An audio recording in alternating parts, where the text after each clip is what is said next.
Hola, ¿qué tal? Muy buenas noches, sean todas y todos ustedes bienvenidos de vuelta. En pocas palabras, mi nombre es Víctor Caballero. Hace un momento hemos estado conversando sobre estos dos casos, ¿no?, de dos congresistas que han participado en eventos proselitistas de candidatos de sus propios partidos, cuando esto está terminantemente prohibido por la ley, pero también hay que hablar un tema de ética, ¿no? ¿Cuál es realmente, qué podemos pensar de dos congresistas que de manera intencional o de repente sin conocer los aspectos de la ley podrían estar cometiendo estas faltas tan graves por las que hay una serie de sanciones que al final serán decididas por las autoridades correspondientes?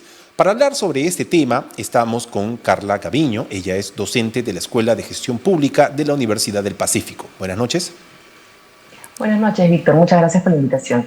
Buenas noches. Muchas gracias por estar aquí. Quisiera empezar preguntándole cuál es el aspecto de la ética, ¿no? Tenemos a dos congresistas, me imagino que usted ha visto estos videos que las muestran bastante animosas de ayudar a estas candidaturas, cuando creo yo que es bastante conocida la ley que prohíbe todo este tipo de actividades a favor de candidaturas y sobre todo cuando son personajes políticos que están en actividades. Bueno, efectivamente el Código de Ética de la Función Pública establece que los funcionarios públicos deben, y en general los servidores civiles, deben actuar de manera con mucha cautela para evitar caer en actividades de proselitismo político. Esto quiere decir que tanto en el ejercicio de sus funciones como a través del uso de infraestructura, bienes, recursos públicos, deben tener la cautela de no estar actuando para beneficio o en perjuicio de un partido político, organización política o de un candidato particular. Ahora, en el caso de la ciudadanía, ¿usted considera que de repente este tema podría ser considerado cuando toca el momento de ir a las urnas y votar? ¿Qué tan importante considera usted que es la ética a la hora de elegir a un candidato en elecciones, no solamente regionales y municipales, sino también en generales? Claro, bueno, vamos a tener en cuenta un poco qué tan activa es la ciudadanía al momento de calificar, pues, si es que los candidatos o en general el comportamiento que han tenido durante las elecciones ha sido el más probo o no. El impacto puede ser un impacto positivo, negativo o potencialmente nulo. En mi percepción, yo creo que sí es una actitud que de alguna manera resta, ¿no?, al equipo, a la contienda, al partido político. Veo pues una serie de autoridades públicas que están manifestándose a favor o en contra cuando hay una serie de dispositivos, de normas que claramente nos dicen que ello se debe de evitar. Recordemos que adicionalmente al Código de Ética tenemos, por ejemplo, la Ley Orgánica de Elecciones, que también establece pues que no se puede, que ninguna autoridad pública puede hacer un acto de cualquier naturaleza que tenga por finalidad beneficiar a un grupo político o a un candidato político. Recientemente también, en julio de este año, ha salido un decreto supremo del PCM que busca justamente la neutralidad de acuerdo a los funcionarios y los servidores públicos durante estas elecciones del 2022, estableciéndose ahí que se debe de garantizar que el ejercicio de las funciones públicas se haga de forma ajena a cualquier tipo de interés partidario, ¿no? Entonces eso es un tema delicado porque nuevamente las razones por las cuales elegimos a nuestras autoridades y se les da la confianza, se les da estos encargos públicos, es para que ejerzan sus funciones de acuerdo al marco legal, de acuerdo a las disposiciones, ¿no? Y que se dediquen a ello, no tanto a la actividad proselitista durante pues, las elecciones públicas, las elecciones en este caso de octubre en concreto, ¿no? Entonces yo creo ahí poco la ciudadanía va a tener que también merituar de qué manera ¿es esto lo que esperamos en nuestras autoridades? ¿O más bien es otro tipo de acción en favor de las políticas públicas, de la función legislativa, de la función que tienen a su cargo los poderes del Estado para los cuales nosotros les hemos elegido y realmente esperamos que se aboquen a ello, ¿no? Usted como docente de repente puede ayudar a la ciudadanía que entienda de una manera un poco más didáctica cómo es que realmente este tipo de actividades que van en contra del reglamento. Ahí vemos justo en las imágenes, ¿no? Esta congresista ayudando a un candidato de su propio partido que está postulando a la alcaldía de Lima.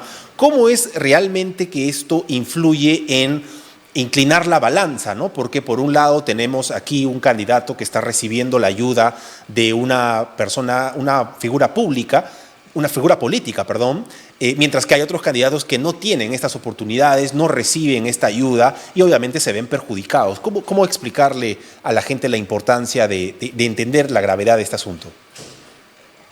Claro, sin perjuicio del análisis que le corresponda hacer a las instancias pertinentes del Jurado Nacional de Elecciones, ¿no? Que tiene que revisar finalmente si es que en este caso puntual hay proselitismo y de qué manera es proceder. Yo creo que en general como ciudadanos debemos tener en claro que cuando se está ejerciendo una función pública y se está hablando a nombre de un cargo público, pues de alguna manera se tiene una posición de influencia, ¿de acuerdo?, sobre generar la opinión pública, ¿no? Entonces, esa posición un poco por encima del resto de los ciudadanos en el ejercicio de una función importante como es una función pública, con un cargo público, un llamamiento a yo represento algo y te estoy diciendo esto para de alguna manera que lo tomes en cuenta, ¿no? O es lo que yo recomiendo, lo que yo creo, y de alguna forma pues orienta, dirige, ¿no? De alguna manera la contienda política. Y eso es algo que se tiene que evitar porque finalmente quien gane tiene que ganar por sus propuestas, tiene que ganar por sus equipos técnicos, por sus ideas y cómo esto genere convencimiento en la ciudadanía. No tanto porque haya otro tipo de influencia de otras autoridades que tengan más vitrina o menos vitrina públicamente para de alguna manera buscar inclinar un poco la situación, ¿no? Ahora, pareciera que los propios candidatos que en este momento están participando para la Municipalidad de Lima no son conscientes realmente de lo que la ciudadanía espera de ellos, no tienen ninguna intención, pareciera que no tienen la intención de ofrecerles propuestas, ofrecerles soluciones, ofrecerles garantías, porque como hemos visto el último fin de semana, en este debate que hubo, que contó con la presencia de los 7 candidatos, más se dedicaban prácticamente a atacarse mutuamente, a lanzar frases ofensivas unos contra otros, en lugar de ofrecerles realmente la oportunidad o una idea de cómo se podría generar un cambio, ¿no? Sí, eso es muy lamentable, porque yo creo que al final cuando vayamos a votar o cuando en general la audiencia que está viendo tu programa vaya a votar, siempre tiene que tener en cuenta las funciones de los alcaldes y lo que realmente pueden hacer, ¿no? Y eso que realmente pueden hacer y las funciones tienen que estar a su vez ligadas a las necesidades del territorio para las cuales se están postulando. Un alcalde tiene que demostrar a lo largo de todo el proceso que se sigue durante las elecciones que conoce las necesidades de los vecinos. Llamarles vecinos por sí ya implica una cierta cercanía con conozco tu realidad, conozco lo que necesitas, conozco los problemas, pero aparte soy una autoridad que tiene un equipo técnico que en el marco de lo que podemos hacer te vamos a traer propuestas para mejorar un poco las condiciones en las cuales estamos nosotros desarrollándonos, los servicios municipales que podemos prestar. Entonces, yo creo que como ciudadanos también tenemos que tener en cuenta ese tipo de discursos, ¿no? Lo que puede hacer un alcalde, lo que no puede hacer un alcalde y cómo lo que está proponiendo realmente se ajusta a las necesidades de los vecinos de cada municipalidad o en general, en este caso de la metropolitana también. Eso es muy importante lo que usted menciona. Habría que, entre todas las cosas, que muchas veces hay iniciativas ciudadanas que quieren participar en elecciones, ya sea difundiendo resúmenes de planes de gobierno o de repente comentando entre sus propios conocidos o amigos cuáles son algunas candidaturas que llaman la atención.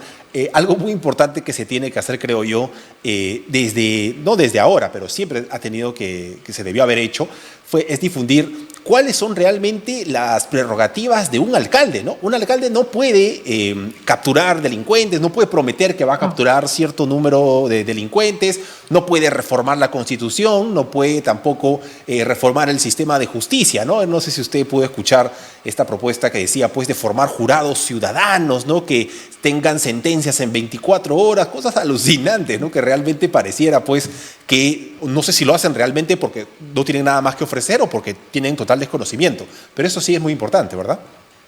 Claro, yo creo que esos discursos que nos demuestran que no solamente desconocen la función de una municipalidad, sino que también desconocen en general la estructura y las funciones del Estado en general, también de alguna manera como ciudadanos deberíamos estar pensando qué tan improvisadas son estas propuestas y qué es lo que realmente va a poder hacer una vez que sale electo. Como bien tú dices, todo el tema penitenciario, el tema de los delitos, pues eso es un tema que no le corresponde a los alcaldes, eso está regulado en el Código Penal, ahí entra el tema de las funciones que tiene el Ministerio del Interior, ¿verdad? Hay temas legales que requieren normas con rango de ley para ser aprobadas. El tema de la seguridad ciudadana, sí, ellos tienen los serenazgos, pueden participar, apoyar en coordinación con la Policía Nacional y con otras instituciones adicionales, ¿no? No es que ellos por sí solo pueden pues disponer el cambio del Código Penal inmediatamente a todas las personas que de alguna manera identifiquen que están cometiendo un hurto, un robo, pues meterlas inmediatamente en la cárcel sin un debido proceso. Hay cosas adicionales que se tienen que analizar, ¿verdad? Esto de empadronar también a algunos extranjeros, pues hay que tener mucho cuidado con los discursos que se están lanzando, también en temas, por ejemplo, de transporte, tener en cuenta las competencias que tiene la ATU y otras instancias más.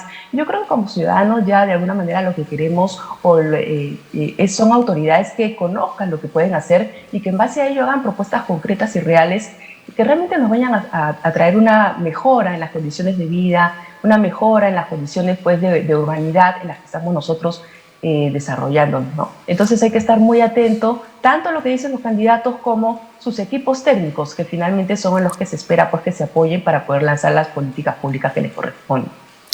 Finalmente quisiera hacerle una pregunta con respecto al gobierno central, ¿no? En esta entrevista hemos conversado sobre los congresistas que han estado participando en estas posibles infracciones a la ley electoral. También hemos hablado de los candidatos a las próximas elecciones regionales y municipales, pero también diariamente la ciudadanía es testigo pues, de estas faltas éticas, de estas maneras en las que muchas veces van en contra de la ley aprovechándose de leguleyadas o hacen todo tipo de estrategias para una posible obstrucción a la justicia de parte del gobierno central, ¿no? El día de hoy justamente, ¿no? Ha habido un allanamiento en Palacio de Gobierno que es supuestamente para buscar imágenes que habrían desaparecido de las cámaras de seguridad. ¿Usted cómo cree que afectan todos estos actos o posibles actos irregulares del gobierno central en la ciudadanía? Yo creo que de alguna forma ya la ciudadanía lo que está exigiendo es que tengamos en general autoridades que se aboquen a las políticas públicas para realmente dedicarse a la atención de los problemas públicos relevantes, ¿no? Dedicarnos a tener una claridad sobre cómo afrontar el contexto post-pandemia en materia económica, en materia tributaria, en materia laboral, en materia de salud, de educación, unas autoridades que se dediquen realmente a las necesidades de la población más que a tanto problema legal, judicial que constantemente estamos viendo en las noticias, ¿no?